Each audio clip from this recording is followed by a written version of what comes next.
Moving on. HCR 2. Chairman Crane.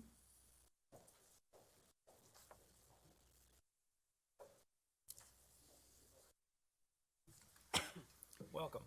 Thank you, Mr. Chairman and members of the committee. My name is Brent Crane. I'm a state representative for District 13 in Nampa. Today, Mr. Chairman, I would like to open my comments by reading from the United States Constitution, Amendment 1. Congress shall make no law respecting the establishment of religion or prohibiting the free exercise thereof, or abridging the freedom of speech or of the press, or the right of the people to peacefully assemble and to petition the government for a redress of grievance. The reason I bring that up, Mr. Speaker, is there has always been a tension that exists between protecting the health and safety of our citizens and the Constitution. And that's exactly where we find ourselves today, and that's the genesis of House Concurrent Resolution number 2. It's my belief, Mr. Chairman and members of the committee, that when the governor issued an order allowing for certain entities to be open and other entities to be closed, as well as limiting our ability to peacefully assemble and containing that to members of 10 or less, that I feel like that he has crossed the line at that point. It also says that we should, as citizens of the state of Idaho, that we should have the ability to peacefully assemble, and that right should not be abridged. The term abridged means to curtail or to shorten. That's exactly what's happened. We have said if you are a group of 11 members or more, you cannot be together. The impact that that has had upon our citizens has been significant, and you're going to hear today from a couple of athletes that have had to deal with this particular problem. When this order was put in place, the Idaho High School Athletic Association, as well as the school board superintendents, got together and met to try to come up with a solution. And obviously, they were doing their best to ensure that athletics could still take place, and I appreciate their attempt to allow athletics to take place. But in so doing, they have disenfranchised parents, grandparents, as well as siblings in the ability to go to watch these sporting events. And I would note, Mr. Chairman, for the record, that I do need to declare a potential conflict of interest. My son will start junior high basketball this week. He has a game on Thursday, and I have a decision to make. I will be able to take either my wife and I, or my daughter and I, or my wife and my daughter can go to the game, but one of our family members is going to be discriminated against and not allowed to attend that sporting event. So with that, Mr. Chairman, I'd like it to be read in the record that I do have a potential conflict of interest. So with that, Mr. Chairman, without boring the committee any further, I will open up for any questions and for public testimony. Thank you, Chairman Crane. Committee, any questions? Representative Young. Thank you, Mr. Chairman and Representative Crane, Chairman Crane. Question for you. I spoke with a senator this morning who was very concerned that this resolution would not actually change this 10-person rule because local jurisdictions may turn around and enforce it. I've considered this, and I've thought that their enforcement power comes at this point under the governor's order, and that it's likely correct that passing this would, in fact, end the enforcement of those provisions. But I just have a little nagging concern. I wondered if you could please speak to that. Chairman Crane. Thank you, Mr. Chairman and Representative Young. That is an unanswered question as to who actually has the power and who's going to make that determining factor. This is specifically dealing with the governor's order, and most of those local entities have based their decision upon the governor's order. Whether those local health districts, which I'm assuming that your conversation with the senator was referring to, whether they have the power or not to enforce the 10-person limit without this being in there, that I do not have an answer for. Further questions? Representative Gannon. Thank you, Mr. Chairman, and Representative Crane, or Chairman Crane. how does the state board, now, when the original presentation was made, there was talk about the state board having an order. And the state board is, as I understand it, is independent of the governor. And so how does the state board's role in all of this? What is the state board's role in all of this? Representative Crane. Thank you, Mr. Chairman and Representative Gannon. So the State Board of Education, as well as the Idaho High School Athletic Association and a number of superintendents met with the governor to try to come up with a solution.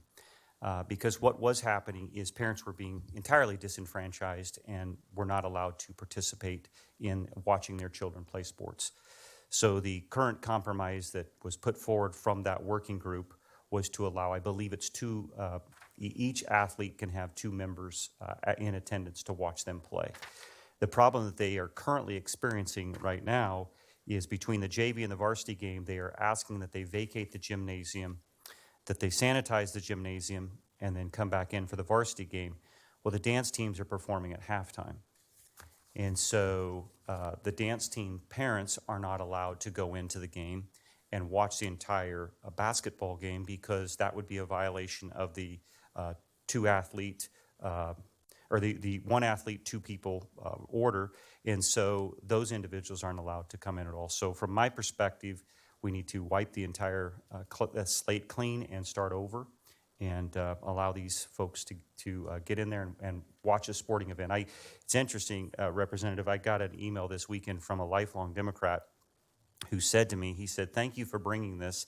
He said, "Because Boise State University basketball team is having one of the best years in recent history." And he said, "Even though I'm a lifelong Democrat and this is being brought by a Republican," he said, "I like what you're trying to do because I'd like to go watch Boise State play basketball."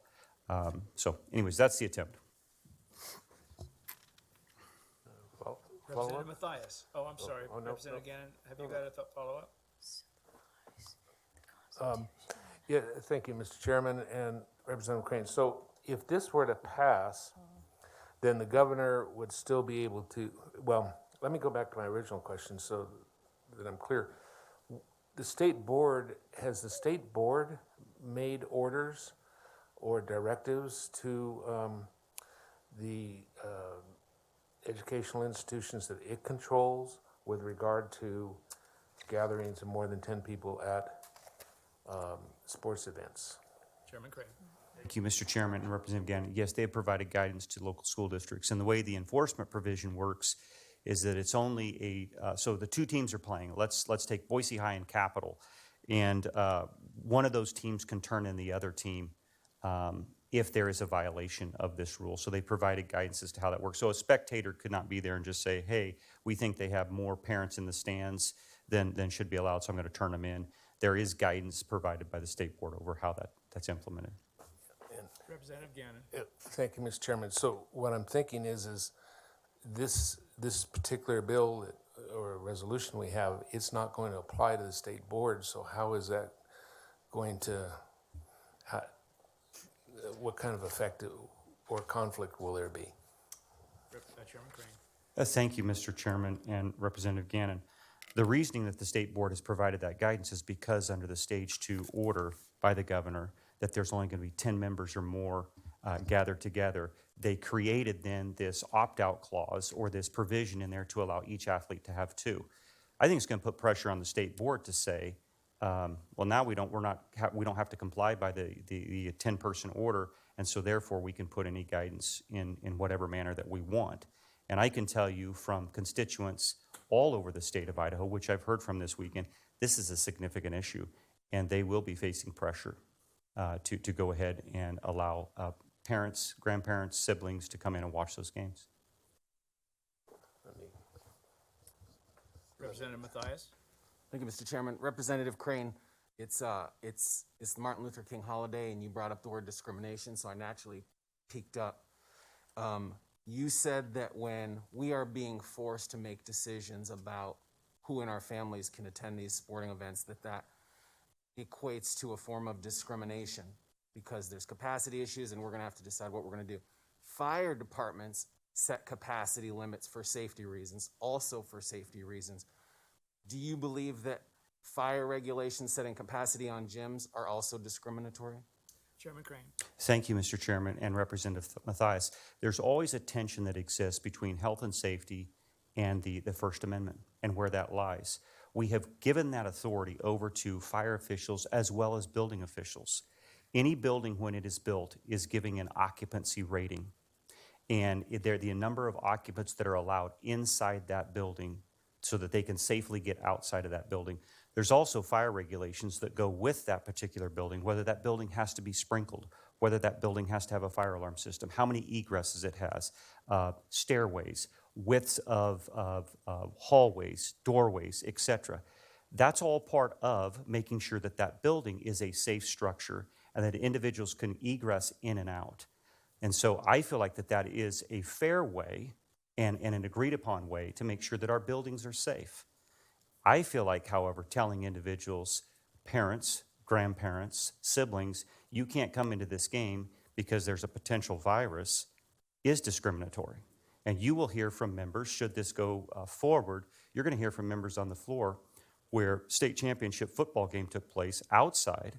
The parents were not allowed to attend. They said, we will social distance, we will wear masks. Sorry, you're not going to attend your individual's, your child's sporting event. That's fundamentally wrong. That's fundamentally un-Idahoan, in my opinion. When these parents were trying to follow CDC guidelines and they still couldn't attend a sporting event, I think it's wrong.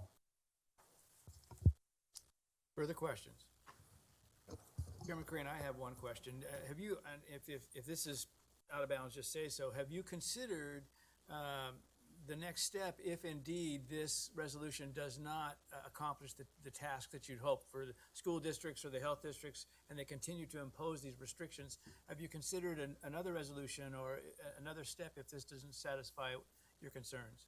Mr. Chairman, there are a number of pieces of legislation that I have seen that deal with curtailing the powers of health districts, that curtail the power of the governor, that curtail the power of state boards, etc. The citizens of Idaho are extremely frustrated with this overreach that has happened as a result of COVID-19. And so I have absolutely no doubt that you'll see a number of those pieces of legislation come forward, irrespective of what happens with this particular piece of legislation. Thank you, Chairman. Further questions? Yes, Oh, I'm sorry. Representative Hanks. I'm just down here on the edge, Mr. Chairman, so I must be kind of invisible. Be vocal. Okay, Mr. Chairman and Representative Crane, first of all, thank you for reminding us of the First Amendment and our rights there. And I did want to point out, as I think you did, that we do take risks as Idahoans and Americans. And this is really important for our families, as you also pointed out. So it's kind of related to what Chairman Barbarius just said, but do you see this as, if and when this is passed, that it will be easier for our local districts to push back on the restrictions we have now, because it is easier usually to do things at the local level? So do you see that occurring because of that? Chairman Crane. Mr. Chairman and Representative Hanks, I do, absolutely. But one of the things that's been interesting is what we have chosen to allow, or where we've chosen to allow people to congregate in groups of 10 or more, or not. We've chosen to allow them to go to the grocery store with absolutely no restrictions. I was in Costco on Saturday. Hundreds of people were there, pulling product off the shelf, looking at it, putting it back on the shelf, not getting sanitized. I told a story in my opening comments when I presented this about being at a basketball game, when then going on vacation. We left on vacation and I flew to Florida on an airplane that was packed. I anticipated we're in this pandemic, so therefore people should be social distancing, right? Oh no, they sat right next to me. They sat in front of me. They sat behind me. The plane was entirely full. The only thing we did was put on a mask. I went to church yesterday. We have a large church, probably 300 people in the building, singing, listening to a message, shaking hands. Those activities that I've just listed are all okay. But somehow, for some reason, we cannot assemble to watch sporting events or to watch a concert or to allow a local community auction to take place. Somehow this disease or this virus called COVID only comes out at those type of events. And I would like to know why. I think it's inconsistent. I think it's wrong. And if you really are a firm believer in this 10-person rule or more, it should apply across the board. The problem is the gentleman on the second floor did that, and the blowback was significant when it came to the issue of worship, which is another issue where he and I disagreed. I don't think you have the right to infringe upon people's ability to assemble to worship. Thank you. Follow up? Chairman Hanks. I'm sorry, Representative Hanks. Thank you, Chairman. So, Representative Crane, you mentioned families, grandparents. Will this include other fans that want to come to the games? Chairman. Thank you, Mr. Chairman and Representative Hanks. I'm hopeful that we'll get life back to normal, that they will lift this crazy restriction that's been imposed on the citizens of Idaho, and so that it's not just parents, it's not just grandparents, it's not just siblings, it's that fans can go to the game. I had some friends this weekend that said to me, is there anything you can do to help us be able to go watch a Boise State basketball game? I said, well, I'm introducing a bill. I introduced a bill on Thursday. We're going to hear it on Monday. We hope that will help put pressure on these individuals to open the institutions up and allow people to go. But I think that it's time to get life back to normal. I do. So I'm hopeful that that's what will be the result. Thank you, Mr. Chairman and Representative Crane, and I do agree with you. So thank you so much for presenting this. Representative Gannon. Thank you, Mr. Chairman. And Representative Crane, could you give me maybe some illustrate? Well, let me give you this example. Bora High Gym is quite big. I think there's about 1,000 capacity. What is the rule now? Is the rule that even in that facility, you could only have as spectators 2 parents per child, per sports participant? Is that what? Versus say a small gym that might have only 200. Is there any flexibility in the rule as to this?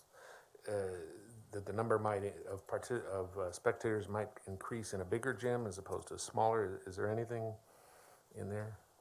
Chairman.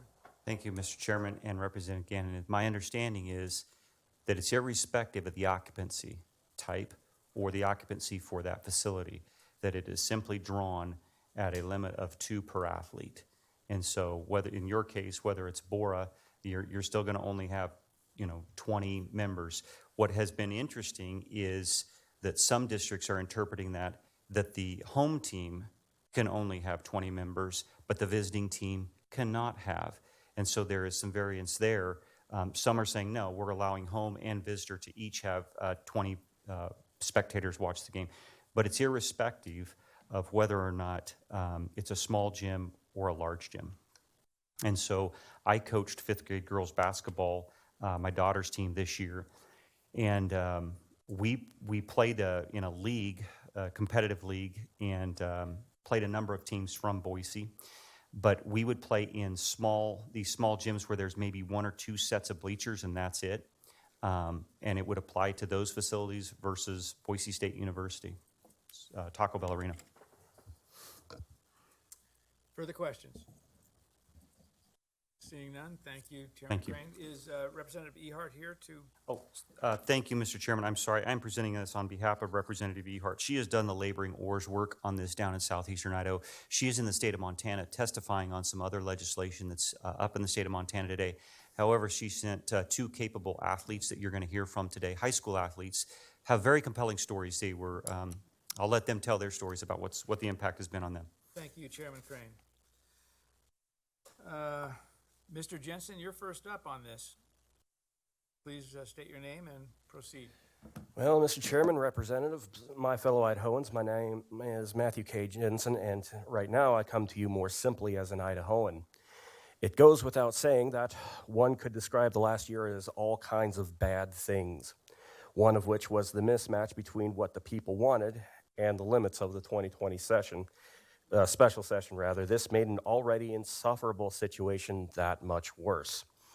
One point I think Representative Crane undersold was exactly how good of a season Boise State men's basketball is doing and how much of a shame it is that so few get to see it live. Most of us have been looking forward to legislative action like this, end these abhorrent limits, and stop any further such nonsense. And with that, I yield my time. Thank you, Mr. Jensen. Any questions, committee? Seeing none. Thank you, sir.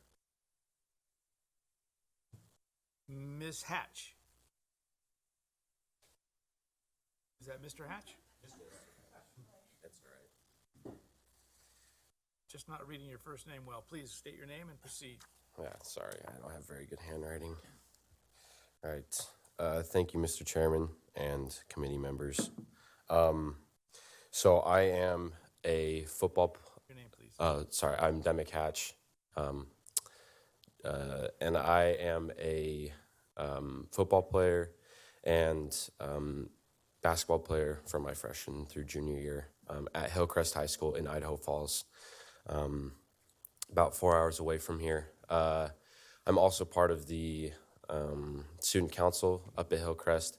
I'm the student body president there, and so I'm a senior this year. So school this year has been pretty interesting.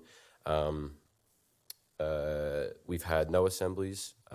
We've been very limited on the activities that we've been able to do this year. And especially with me being in student council and me being in charge of trying to get the school together in order to, form a more unified school, it's been tough without these activities. Student council, the class, we have a class period dedicated to it. This past week, we've been really trying to think about how we could get school spirit back into our school, because let me tell you, being in a school right now is a drag at times. It feels like a chore. It feels like there's no incentive to go because it feels boring. You don't know if your friends are going to be there. Sometimes your friends are quarantined for 2 weeks because they sat next to someone who possibly had COVID. And you have, you're sitting on a computer all day talking. If you're at home talking with people that you can't connect to, you have a mask on all day and you can't see people's reactions in their faces. And so we really were trying to focus on how to get school spirit back. And it brought us back to football, where we were able to have a decent sized fan base at football games, not huge, but, and so I played football. I was quarterback and safety for our team. And having fans there is, it's possibly one of the greatest feelings, to look up in the stands and to seeing friends and family, especially I love my family, but having your friends up in the student section and cheering you on it's a great feeling. And I know that's how the basketball players are feeling too. I was a basketball player freshman through junior year. I didn't try out this year, but seeing the reactions of them versus the football players, and what they're experiencing now, it's pretty sad to see, and it's not just for the players, it's for the fans too. There's multiple kids that have come up to me and they're saying, when are we going to we call ourselves the Legion, because we're the Knights. And so they're saying, when are we going to get the Legion back together? When are we going to get the Legion back together? And I'm like, all right, we're trying to get it back together, because that's where people feel part of the Hillcrest family. That's where they feel like they feel welcome. I know my freshman year, I got brought on the front row. My brother was a senior, and the feeling is unmatched, and it made me feel really a part of the school. And I know a lot of kids are begging for that opportunity to feel like they're wanted, like they're welcome at their school, because a lot of kids, they put this thing on, they put a hood over their head, and they're just disconnected from the world. And being able to go to a game would really change their whole outlook on their high school experience. Thank you. Thank you, Mr. Hatch. Any questions, committee? Representative Hanks. Thank you, Mr. Chairman. Can you tell me your name again? Demick, Demik. Okay, Demi. So kind of related to being able to go to the games and stuff, are you, and you mentioned the school spirit, are you noticing, like, you're, as the student body president, probably I can see that you would be very concerned about the total mood, the total feeling in your school with the kids. What kind of morale have you seen? Mr. Hatch. Thank you, Mr. Chairman and Representative Hanks. It is a visible, almost, I want to say, aura around everyone's personal individual. You can just tell when kids are walking around the hall and something I tried to do last year was smile at everyone that maybe I didn't know, maybe I did know. And, just a simple, like, hey, how you doing? A little simple smile. You can't do that anymore. And I think it's dragging people down. They are unable to feel connected. And I know some relationships I've gained, I wouldn't have gained otherwise if I didn't go to these games. A lot of my older friends came from going to student sections because I was always, a loud freshman. A lot of times you get the freshmen that are kind of quiet. But if you're a loud freshman, the upperclassmen, they bring you up because they want to see your school spirit. And a lot of my older friends that I still talk to this day came from that experience. And so I do think it is having a very visible effect on the morale of students, not being able to feel included in certain aspects of the high school experience, which is going to a game. Okay. Follow up, please. Thank you. Representative Hanks, go ahead. Thank you, Mr. Chairman. So just trying to picture your school and the games and such. So does your district require that you wear masks in school, or is it voluntary?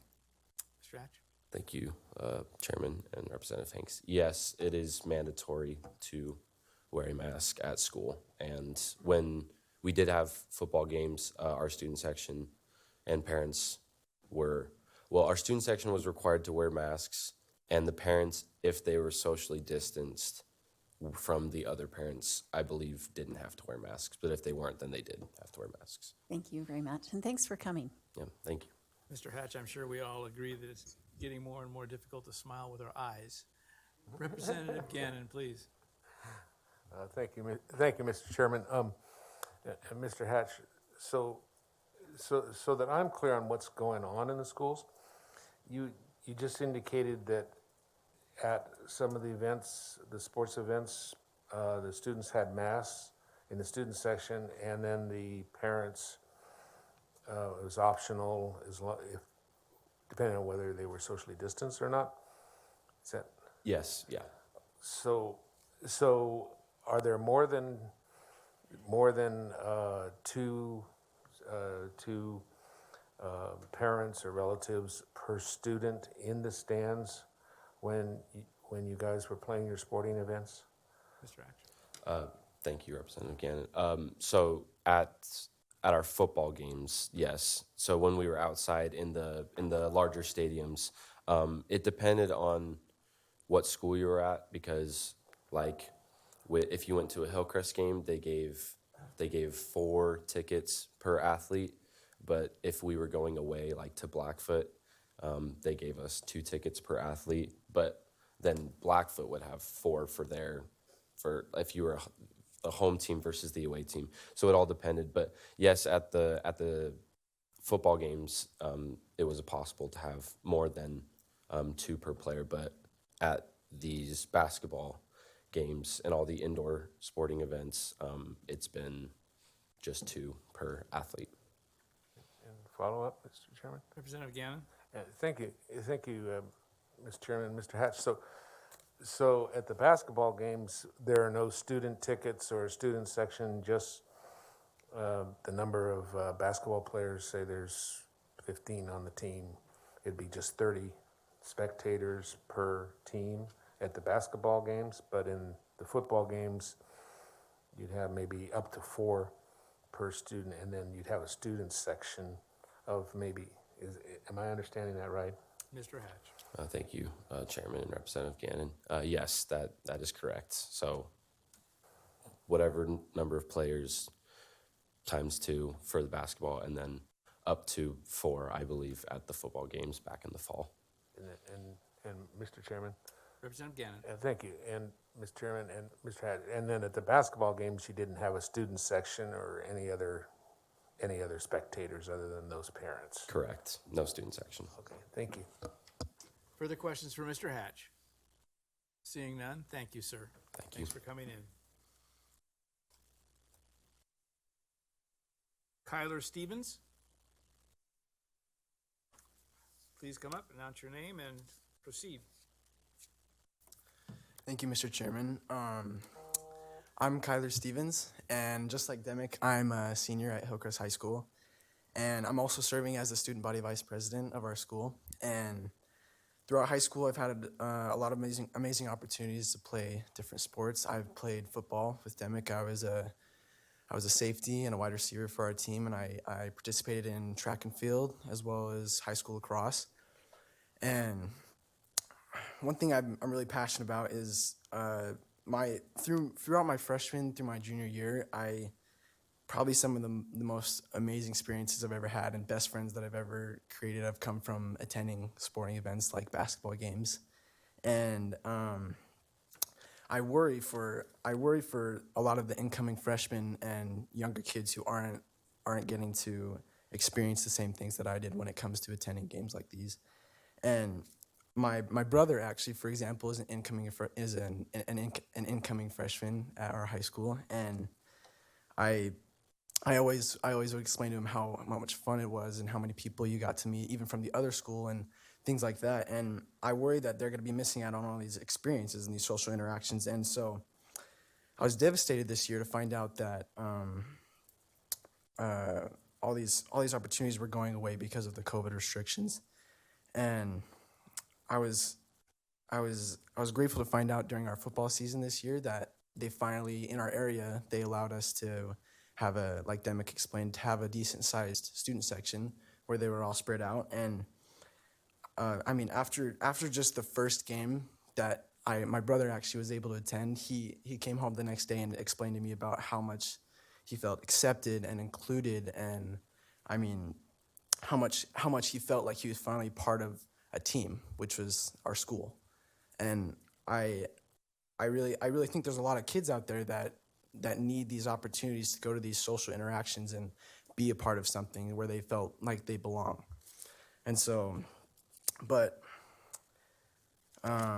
personally, as a player, I'll never forget the moments where, I mean, all the hard work and dedication, all the early morning practices and workouts, I've all led to playing on a Friday night under the lights in front of all of my family members, my cousins, and I mean my peers, which is probably the funnest part. And those moments I'll never forget. And it's funny to me that playing football, just like the COVID risks, every Friday night I was aware of the dangers and potential risk of injury that came with playing football, and that although I was aware of those potential injuries, I had the choice and still chose to play. And I feel similar to the COVID risks. We all are aware of the existing dangers, and that we just need the opportunity to exercise our free agency and make that choice.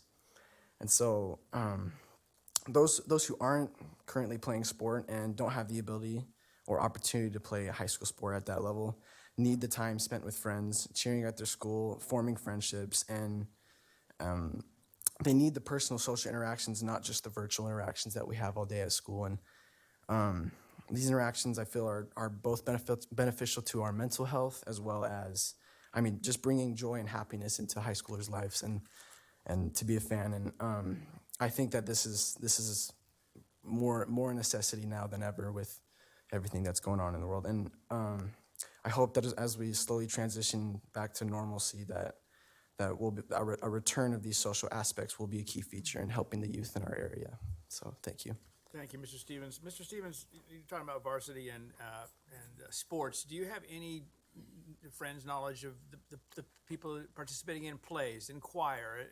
Any input on the effect that this is having on those various programs? Thank you, Chairman.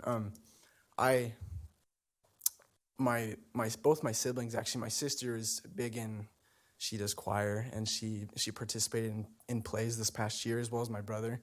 And it's been a big, in my family, they talk a lot about how just as much as sports, that they're not being able to have the amount of, I mean, even less than just, I mean, the tickets and the way they have just a couple groupings of people at games. They're not able to have any visitors at all. In fact, in our school, we had, for our play that they created, they had all the English classes during their English period go and watch the performance, because it was during school, so we were allowed to. If it was outside of school time, we wouldn't be able to have the audience that they would have. So in your experience, then, the morale is also lowered in those, for the participants of those programs as well. It is, and coming from my side of the family, we participate a lot in those kind of theatric type of things, and it's, yeah. Any further questions, committee, with Mr. Stevens? Representative Scott. Thank you, Mr. Chairman, and Mr. Stevens. I really enjoyed your testimony. Why do you think personally the schools are doing this at your school? Why do you think they're doing this? Mr. Stevens. Why are they restricting? Is that what you're? Clarification, Representative Scott. Thank you, Mr. Chairman. Yeah, just your personal opinion. Like, why do you think they're imposing all these extra restrictions on the school? And you might not know why, but do you have any insight on why they might be doing this? Mr. Stevens. I know that it's something that they're being told that's a requirement, I feel like, is to restrict and keep things minimal, because, I mean, we just go off of what our superintendent is required to do, and that's keep things restricted, and so I think it's just rule. Thank you, Mr. Stevens. Further questions? Seeing none. Excuse me. I'm sorry, Representative Hank. Pardon me. Mr. Chairman, I am just in your blind spot, and I'm so sorry. Mr. Chairman and Mr. Stevens, this may be more of a comment than a question, but it seems that we parents, we grandparents are so concerned about our children and grandchildren being so focused on our phones and on social media. To me, it just seems that we are cutting out more things that our children and grandchildren can focus on and expand their minds and their physical abilities. I'm sure I know the answer to this, but I'll make it into a question. Do you think that the students are on their phones more and tuning out of the world pretty much and just into their phones? Mr. Stevens, if you know. Thank you, Chairman, and thank you, Representative Hanks. I do believe that the amount of virtual interactions that are going on has greatly increased, just because of, I mean, we do school online now, and all it is just a screen. I can take all of my classes just on my phone throughout the day, and it'll be 6 hours just looking at a screen. And I feel like it's really just beating down on these students, and they need these interactions that would come from a game. So. Mr. Chairman. Good way to go blind. Go ahead. Yeah, I just want to say thank you for making the time to come today. We really appreciate it. Seeing no other questions, Mr. Stevens, thank you. Thank you.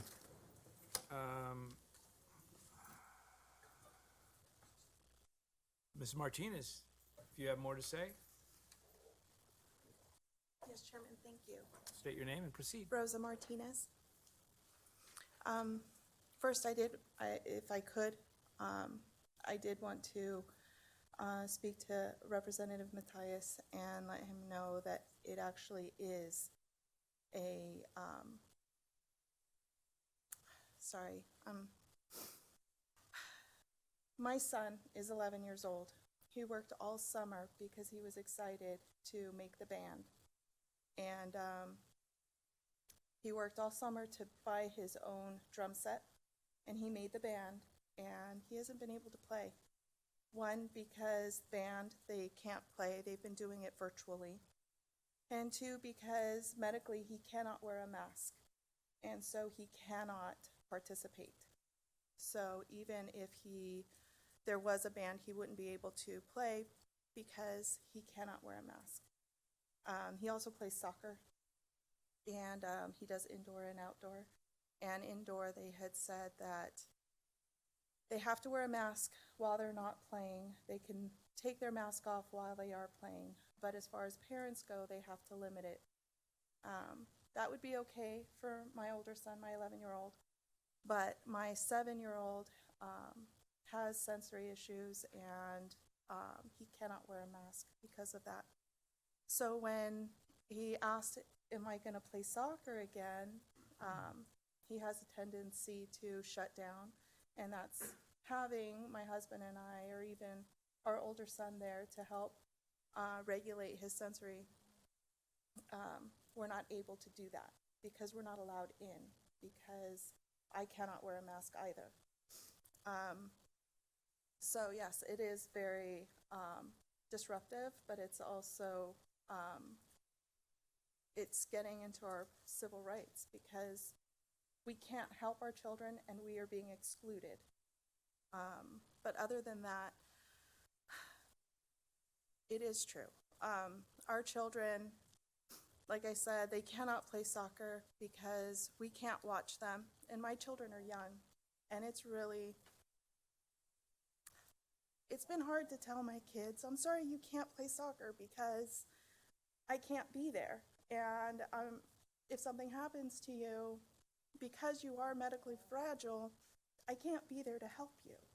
And there are zero things to say, well, you know, you do have a medical note and you'll be okay. There isn't any of that. So we're just excluded. But then I see how sad my kids are and lonely. But just the other day they said, Mom, why can't I play soccer, but I can go to the skate park and skate with all my friends? What's the difference? Why can't I go to school and get a hug from my teacher? And what do I tell them? Because the governor says no? Is that what I'm supposed to tell my kids? Because they can't? They eat healthy. They take care of themselves. I volunteer at their school, and I have for many, many years. And up until now, those kids were coming in with fevers, with runny noses that they would wipe all over me, with all kinds of stuff coming out of everywhere, and no one batted an eye. Never. I mean, I had kids throw up on my lap. No one cared. And now it's an issue because of COVID. You know, we should be able to use our constitutional rights and make that decision for ourselves. That's why it's there. I don't want to tell my children anymore, no, you can't play soccer, but I'll take you to the skate park all day long where you can roll and bleed all over the other kids, because that's what they do. You know, I see these children, I live right behind a middle school, and they all have to wear masks during the day, and they all have to social distance. Across from that middle school is a stinker where they all pitch in a couple cents and they get their soda, one giant soda, and they're all sucking from the same straw, just like they did last year. It doesn't make any sense. But our kids are suffering, and I see it every day. Every day I have to explain to my kids and even the neighbor kids, why is it okay for us to go play in your cul-de-sac and skateboard, and we'll play Nerf Wars and do whatever, but I can't ride the bus. But I can't get a hug from my teacher. I can't play soccer, and I work so hard, and I can't play band. So please, help our kids. That's all. Thank you, Mrs. Martinez. Any questions, committee? Seeing none, thank you very much. Thank you. Greg, have we got any virtual testimony?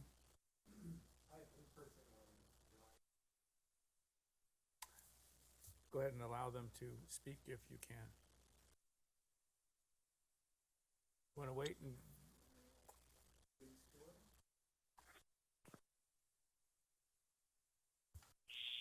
Hello, on your name. You want to give us your name and proceed? Thank you, Mr. Chairman. I hope you're all able to hear me fine. Yes, we can. My name is Jim Storr. Okay. My name is Jim Storr, and I'm a 17-year board member of the Soda Springs School District. This has been very concerning to us, and I'm pleased that this concurrent resolution has been brought to your committee. Many of you received an email from me last night, and Representative Chairman Crane also received some emails from me a couple of days ago. So one thing I would like to address is Representative Gannon's concerns of what the state board has to do with extracurricular activities. In the state constitution, excuse me, I got a couple of notes here, so I'm trying to open them up or minimize them. So in the state constitution, we read that the state board of education, that the general supervision of the state educational institutions, a public school system of the state of Idaho shall be vested in a state board of education, the membership, powers, and duties of which shall be prescribed by law. And that's what I would like to address in some of my comments today, is that nowheres in section 33 of state code does it describe that the state board has anything to do with extracurricular activities. In 33116, it does say that they oversee K-12 and higher education, but nowhere else does it state that the state board has anything to do with extracurricular. That is why it's called extracurricular. But it does state in 33512 that school boards do have the powers and duties to administer extracurricular activities in their school districts. My school district, I've served on that for 17 years. I'm currently just a trustee. I do not serve as chairman or vice chair. So today I'm speaking for myself. However, as a board member and as a board, we did by motion send to the Idaho School Boards Association, the Idaho High School Activity Association, and the director of the Idaho Association of School Administrators a letter stating our displeasure and how they made this agreement with the state board and the governor. We feel that it was incorrect, that they went around their membership in doing so. I feel that this powers and duties do belong in the hands of local trustees, and that the decisions should be made locally and not within any association or anywhere else. So thank you, Mr. Chairman, for allowing virtual testimony today. You're certainly welcome. Committee, any questions? Thank you, sir, for being available. Next up, Clemo.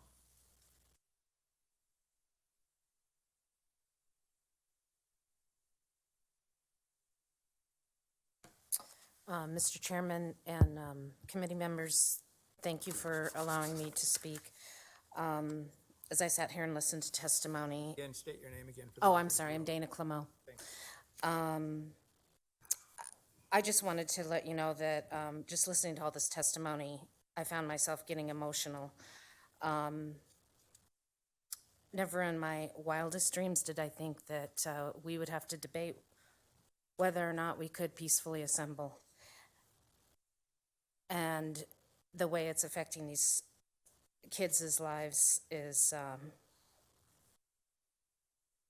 not necessary. I wanted to thank the two athletes that came from Idaho Falls to testify. They were very eloquent, and I appreciate their testimony. I just also wanted to note all the inconsistencies that were reported here today in the restrictions. Makes no sense at all.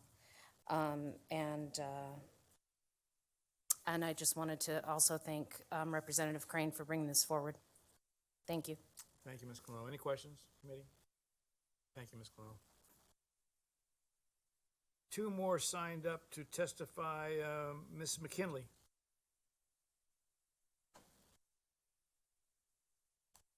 State your name, please, and proceed. Chairman and committee members, my name is Monica McKinley, District 2013, and I would like to add my testimony to the rest of the people that testified today, asking you to vote yes on HJR 2. I would echo every single word of Representative Crane with one difference. I would like to see some strong wording added to the resolution that the governor nor any unelected board or department would never be allowed to make any sort of mandate or order like this in the future. The State Board of Health and Welfare is not an elected body, and they nor the governor should never have the authority to dictate how many people can be at any event, respective of the type, whether it be sports, private events, church meetings, or social gatherings. We as citizens of the state of Idaho have a constitutional right to make decisions for ourselves and our families, and we are not willing to allow the governor to dictate where we can go and how many people we can be around.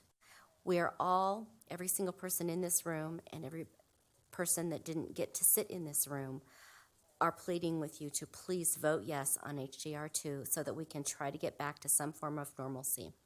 And I will stand for any questions. Thank you, Ms. McKinley. Any questions, committee? Seeing none. Thank you. And Ms., is it Marcy or Marcoux? Please state your name, please, and proceed. Good morning. My name is Jessica Marcoux, and I'm from Nampa, Idaho, District 13. Today, I will be testifying about communism because my parents are from Romania, which is a socialist country. Romania was officially in full communist power from 1947 to 1989. Many people were executed or died in custody. They were arrested for political, economical, religious, and other reasons, and suffered imprisonment, torture, or death. My parents were born and raised in Romania during communism. In communism, they want compliance and control. The government would set limits on how much food you can have in a month. They would shut down the water and electricity until the next day. People had to stay for hours in long lines in the snow to buy some food, and when they got there, they were told to turn around because there was no more food. So they would go back home hungry and didn't have food to feed their children. The church was censored by the government. The farms were controlled to how much livestock they were allowed to have. Also, the government kicked the people out of their own homes and took their private property and placed them in high-rise buildings. People that didn't want to give up their properties to the government have been killed or imprisoned, which is no different than the mandates that are being forced on us. In 1989 was the revolution, also known as the Civil War. To overcome communism, it took a revolution, and many innocent lives were lost. Compliance and control is a communist practice which leads to oppression and death, and oppressing people is not going to help anybody. Ever since COVID hit, the government set unconstitutional orders that affected many people to lose their jobs, and lives were affected. It has brought fear, hate, and discrimination among people.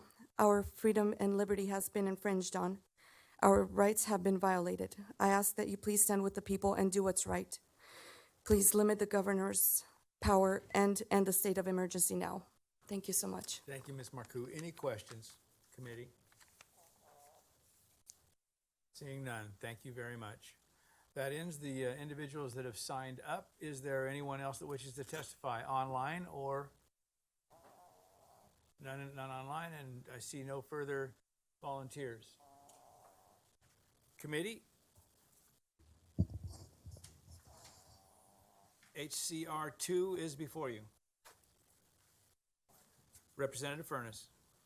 Just for comment, I know that she sat down, but Ms. Marcoux, I just wanted to say how impressed I was with your testimony, and that you reminded us all what it's like to live in America, and how grateful we are to be here.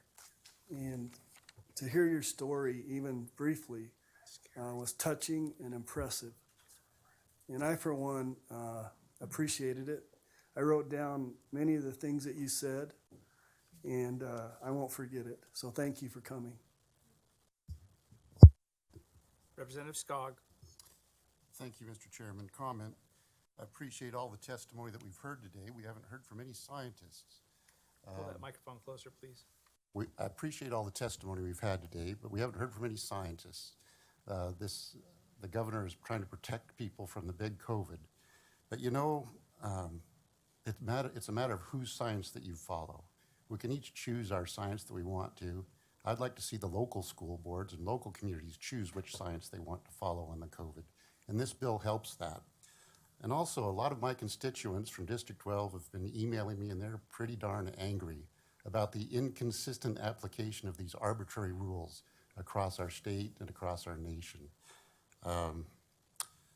So I strongly hope that this will pass and urge my fellow members to vote for it. Representative Monks. Thank you, Chairman. I move that we send HCR 2 to the floor with a due pass recommendation. Committee, we have a motion. Any discussion on the motion? Representative Gannon. Thank you, Mr. Chairman. And, you know, as I look at a lot of the statistics, we've had 1,600 dead from COVID, but on Friday on Idaho Reports, there was quite a bit of discussion about the number of pedestrians that are killed in Idaho each year and how we should make it more safe. And so then I looked it up. We only had 17 pedestrians killed, which is 17 too many, but it's still 17. We have an average of 234 people killed a year in auto accidents, and one has to wonder how many more people would have died if we didn't do anything with the COVID, and how many more people would not have some kind of permanent injury to their lungs or their heart if we hadn't done anything on the COVID. So I think there's a lot of good reasons to do something, especially when the information I've seen is that 40 to 45% of the people who get COVID are asymptomatic, so they don't even know they have it, and yet it is, for some strange reason, it is so easily transmitted that it can still be transmitted even if you're asymptomatic, which is unusual and an exception to what usually happens. Usually if somebody gets the flu, they go home, they're sick, and then they come back. But with this thing, people in this room can be perfectly healthy, and maybe I have it today, I don't know. Maybe I've already had it, maybe not. But it can be transmitted if you're asymptomatic. And so that's the big problem. And so the question arises, well, what do you do? What are reasonable things to do to prevent and the transmission? Because we also know that anybody who's over 60, 65, somewhere in there, anybody over there is at high risk of very serious consequences. We know that anybody who has a disability, some kind of ongoing disease, has very serious consequences if they get it. So as a result, there's been a lot of actions taken, some of which have been discussed today that are causing friction, and I think we can do better with the sports activities. It does seem to me that if you have a large gym versus a small gym, there should be a different rule. If your facility is outside, there should be different precautions taken. If the kids are willing to wear masks and social distance, or families together, don't have to social distance, but if, those kinds of things that we can be a little more reasonable. But I don't think we can go to an extreme and just say, okay, everything's normal, because everything isn't normal. And it's not going to be normal for a couple more months. And they say that the new strains are even more contagious, same effect, but they're more easily transmitted. So I do think there has to be some change on these policies, for the sports policies, based on what I'm hearing. And the corollary to that is, it's very disappointing that nobody is here testifying from the School Boards Association or the governor's office or any of the people who have put this together, because I would really like to hear what their rationales are and to have some kind of dialogue between this committee and those folks, so that we can get to better resolutions. But that's not happening, and I can tell you that they were advised of this meeting. So I would say it's extremely disappointing that those who make this policy have not come down to this committee and presented their reasons, rationales, and we get a discussion going. So, so those are my comments. Point well taken, Representative Gannon. Representative Mathias. Thank you, Mr. Chairman. Just a couple comments and then a question for the sponsor. I heard a number of times, and again, I just heard the why question, why the gentleman on the second floor, why the state board, why local districts. And I think it's important just to state clearly for the record that the reason is because we are undergoing a global pandemic right now. There is a novel virus for which there is no readily available vaccine that is moving from person to person.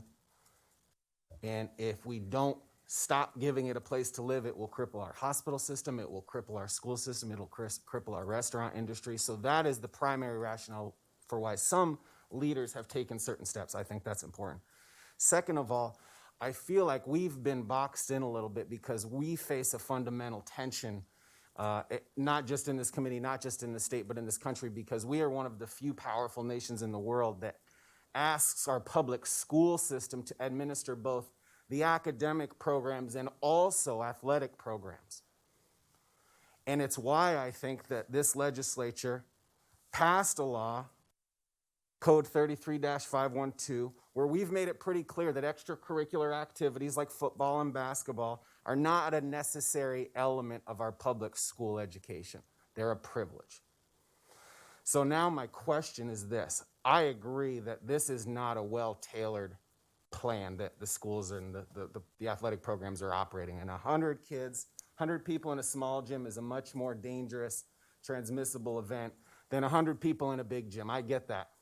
So my question for the sponsor is, rather than tossing out what I think is a reasonable statewide requirement until this virus is nipped in the bud, do you think there's an opportunity for us to just continue working with the stakeholders to better tailor the plan that our schools and our athletic programs are operating under? Chairman Crane, do you yield?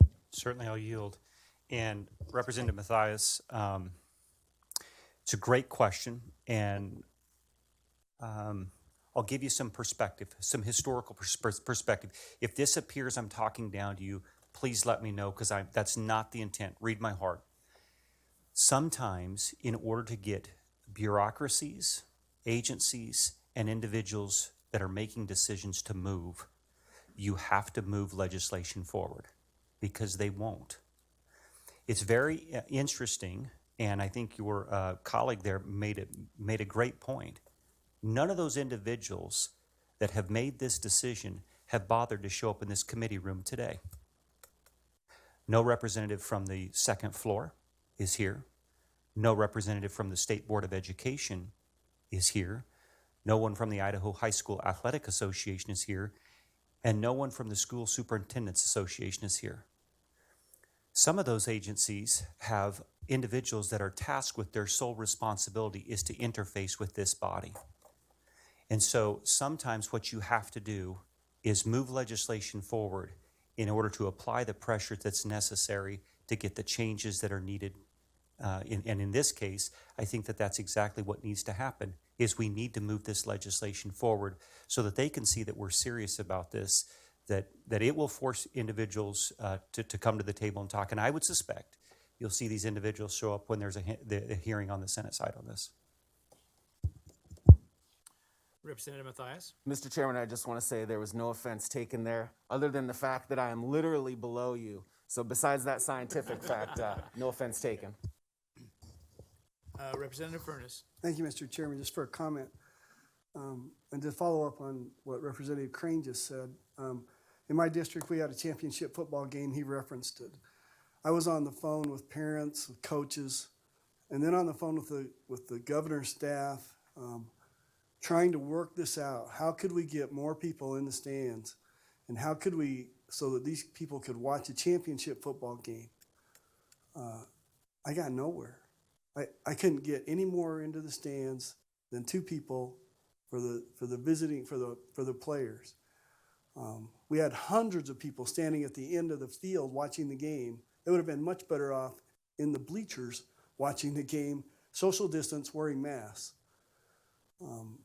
And so one of the reasons you're not hearing from a lot of people is because they've made those decisions, they stand firm, and they're not crossing that line.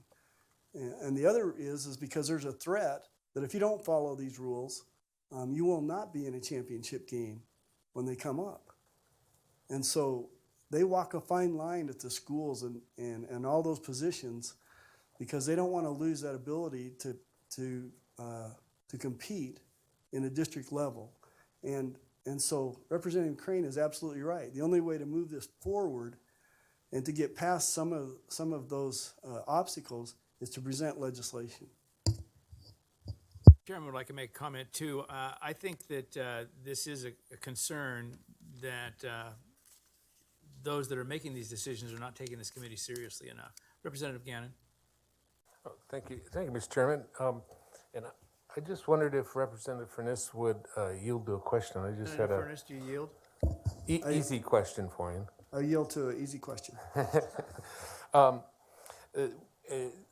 you, Mr. Chairman and Representative Furness. At this, at the championship game you're referencing, were the is it your understanding that those who were there were willing to wear masks and were willing to social distance if they sat in the bleachers or in other locations near the game to watch the game?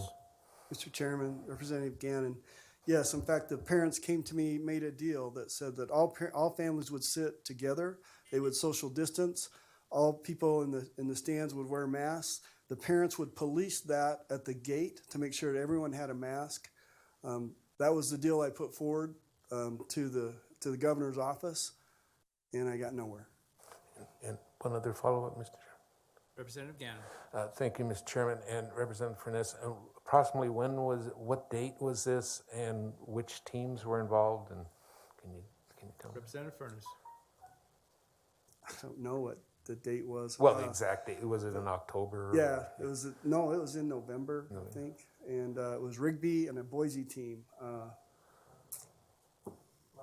Rocky Mountain. Yeah. Thank you, Mr. Chairman and Representative Furness. Thank you. Further comments on the motion? Committee.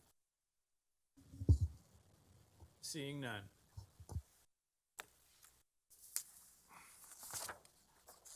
All those in favor of sending House Concurrent Resolution number 2 to the floor with a do pass recommendation signify by saying aye.